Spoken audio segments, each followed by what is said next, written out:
নিজের Facebook profile দিয়ে এরকম টি-শার্ট ডিজাইন করুন। তো কিভাবে ডিজাইন করতে হয় চলুন শিখে আসি। প্রথমে ফোন থেকে পিক্সেল ল্যাব অ্যাপসটি ওপেন করতে হবে।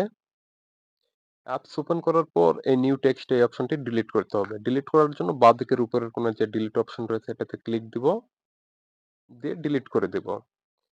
এবার আমাদের টি-শার্ট ডিজাইন করার জন্য টি-শার্টের ছবি নিতে হবে। এজন্য প্লাস আইকনে ক্লিক দিব, ফ্রম গ্যালারিতে ক্লিক দিব, টি-শার্টটি সিলেক্ট করে দিব। এটা নিজের প্রয়োজন মতো জুম করে নিব। ওকে? এবার এটাকে লক করতে হবে। লক করার জন্য ডান দিকের উপরের কোণায় 3 লাইনের নিচে যে অপশন রয়েছে এটাতে ক্লিক দিব। এখান থেকে চাবি আইকনে ক্লিক করে লক করে দিব। আবার এই আইকনে ক্লিক দিয়ে চু বের হয়ে আসবো।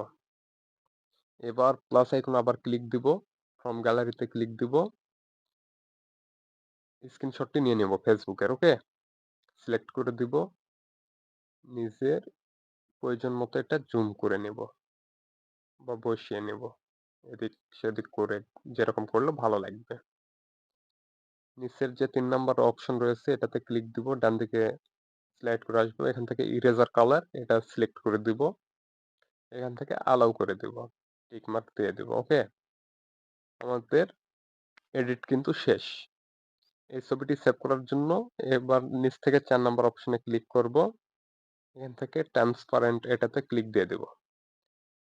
এবার সেভ করার জন্য শেয়ার আইকনে ক্লিক দিব।